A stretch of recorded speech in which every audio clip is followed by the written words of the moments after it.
Hi, and welcome to another episode of Hot Takes with me, the Silver Fox. When it comes to wasting public money, the SNP are second to none. Back in June, they released the fourth of their increasingly pointless independence papers, and to do so required an entourage of 27 civil servants, people paid out of public funds, to do work that is of a party political nature, not a governmental nature.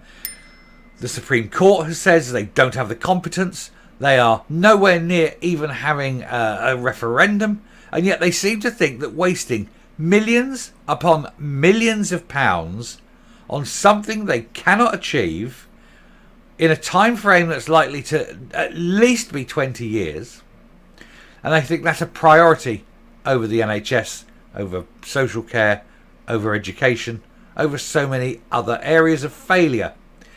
And that was just one paper. We've had the fifth one since then, and they're still not finished. At what point do we start billing them? At what point do we start imprisoning people for the blatant misuse of public funds and fraudulent use of public money? It only takes one or two imprisonments and the whole thing will stop. But until we do that, they will continue to steal public money for their own political ends. We'll have a look at this article and say, what's going on and why they think that they're able to get away with what is blatantly criminal. Here goes. So Humza Yousaf's 27 strong indie paper entourage branded an absolute outrage.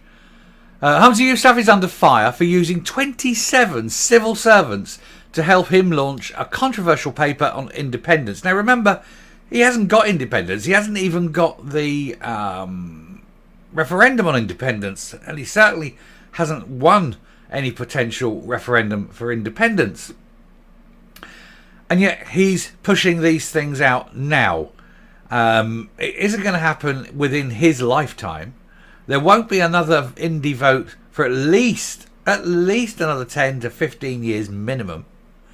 And yet he's wasting money, time, effort in doing this when he shouldn't be. Opposition parties said the entourage was also an outrage. The First Minister, Independence Minister Jamie Hebburn, and Deputy FM Shona Robertson launched the fourth instalment in Building a New Scotland series on June the 19th. Dealing with potential written constitution for Scotland, the paper was presented to the media at the Scottish Government offices at Atlantic Quay in Glasgow. Meanwhile, the NHS is falling into disrepair, circling the drain and about to disappear altogether. Despite working on home turf, the government deployed more staff than journalists. A newly answered Freedom of Information request reveals 27 staff were part of the event. They included one member of the First Minister's private office, 4 members of the First Minister's visits and events team, 6 special advisors, 8 communication staff, including photographers and audio-visual support, and 8 described as other. And then you've got all the people who've been working on this, and the costs mount up time and time again. The Freedom of Information response said the role of all civil servants in attendance at the event was to support the Scottish Government in the launch of its publication, a party political publication, creating a modern constitution for an independent Scotland. Wouldn't you be better off doing your day job? It said there was no record of the number of staff hours expended on the launch, because they daren't. Again, it's one of these things where the truth would be appalling for them. Of the 66 journalists invited, 18 attended. The independence papers have become controversial, to say the bloody least, as they involve public expenditure on topics which are by definition outside the powers of the Scottish Parliament. In other words, they're wasting public money on something for which they have no remit. That is a misuse of public funds. Around 20 officials are reported to be working on the Building a New Scotland series, with salary costs for the Constitutional Futures Division around 1.4 million a year, plus printing costs, plus editing costs, plus all the other outside advices, plus the cost that the ministers and all the actual political costs have got with whatever time they're spending on it over and above this. It's millions of pounds a year that can be better spent. New guidance is being prepared for the Scottish Government officials on the matter, which should help them decide what is acceptable in a hotly disputed area. Civil servants working in Scotland are part of the UK-wide civil servants and must follow its rules, but also have a responsibility to deliver the Scottish Government's policies. And that's fine. Policies? Absolute policies. But your policies can only be within the remit of your competence. And this is outside the competence of the Scottish Government.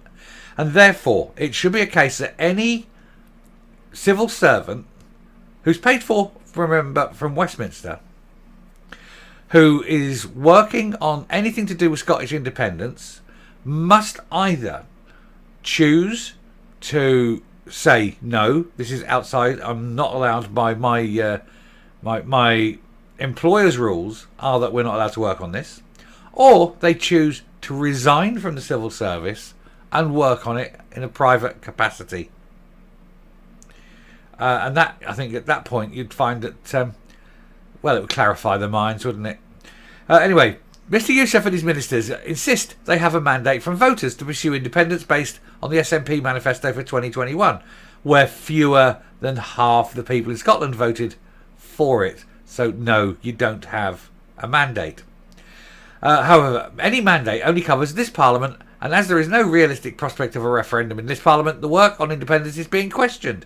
Also the fact that they don't have the mandate. More people voted against indie parties than for them. The Prime Minister recently backed Mr Casey's review of the guidelines. Labour peer Lord George Folks has called the independence paper, which began under Nicola Sturgeon in June last year, deliberately provocative. He said, of the 27 strong entourage, I'm not surprised. It is a further outrage. I've been raising the use of public money for party political purposes for some time, and Simon Case, Scottish Secretary, Alistair Jack, and now even Rishi Sunak have made statements supporting this, but so far, no action. It is time now to take the gloves off and stop this abuse.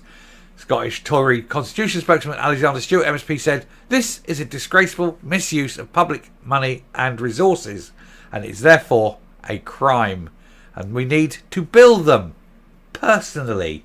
And watch their smug little smiley faces from that picture suddenly change as they find that there's a bill for several £1 million that must be paid for. They'll have to sell houses, I suspect. And Fat Boy Slim on the end there, smug bastard, 100,000 a year on public money for a role outside the competence of his government, needs to be fired. Anyway, we shall round off there and come up and finish this video.